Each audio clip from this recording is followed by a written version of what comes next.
I grew up in a small town, and I wondered, what if you can take the small town out of the girl?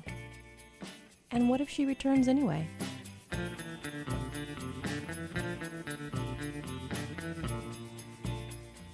I never thought about where I was from until I lived halfway across the country. It wasn't home. I felt lost. So I decided to go back to the places where I'd lived in hopes of finding myself.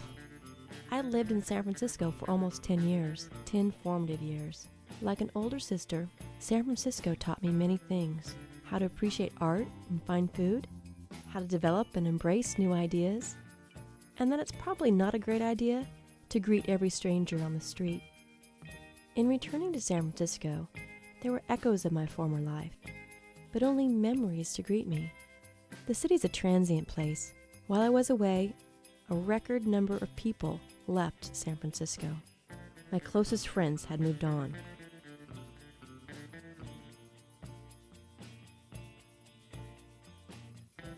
San Francisco, in remaining the same, had changed. It was no longer home.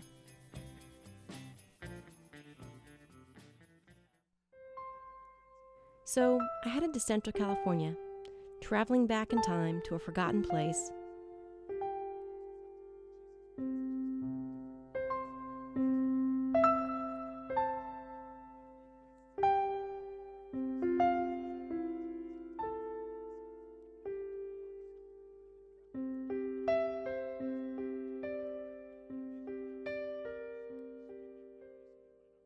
Fresno had also been my home.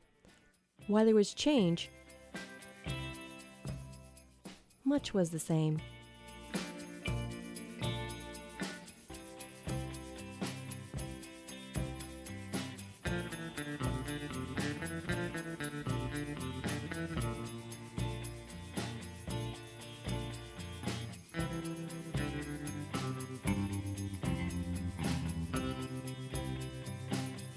Fresno welcomed me with open arms, like a best friend I hadn't seen in years.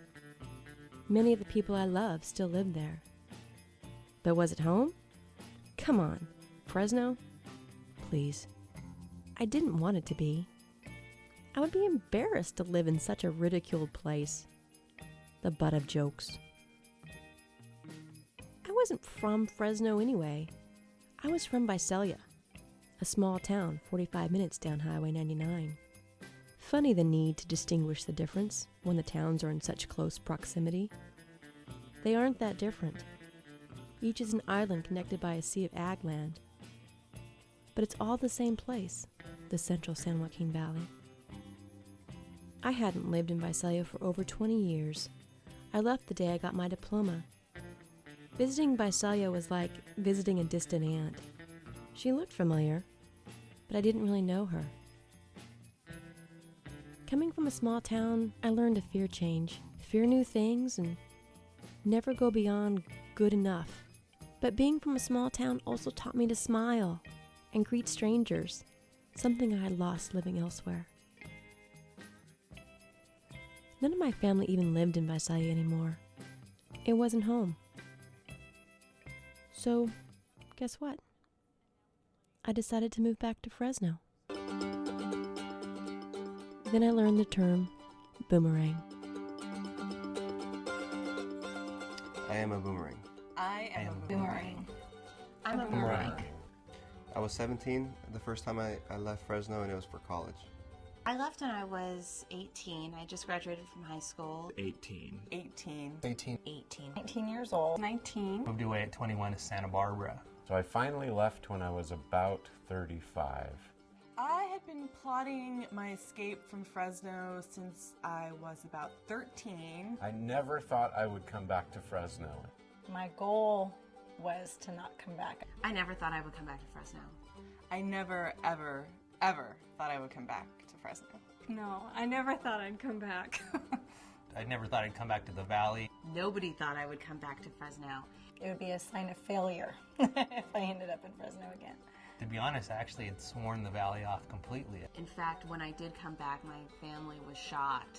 Even a week before I made the decision to come back, a friend of mine had asked if I had ever thought about going back, and I was emphatic. Absolutely not. I'll never go back. A week later, or maybe 2 weeks later, I was making plans to move back to Fresno.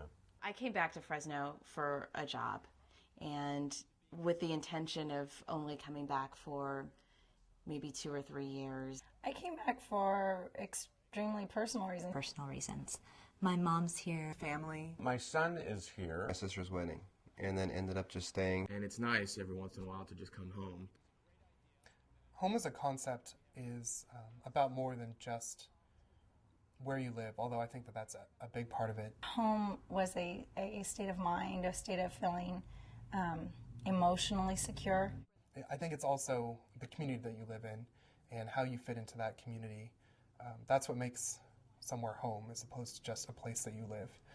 When you find home with yourself, you find happiness in life. Yeah, I did. I found happiness in Fresno, because I think I found a place where I could really figure out who I was. I both like and dislike living in Fresno now. I like the freedom it affords me, the relaxed pace of life, the quality of life, the fact that housing, even though some people will say that it's gotten ridiculous, it hasn't compared to larger cities or anywhere else in the world, really. Fresno's an extremely cheap place to live. I mean, I love my 1915 Craftsman home that I rent for peanuts. I think the produce is really good. As silly as that sounds, you have a salad in New York and it sucks. I can visit San Francisco and LA whenever I want, and they're both within shooting distance. I can go to Yosemite.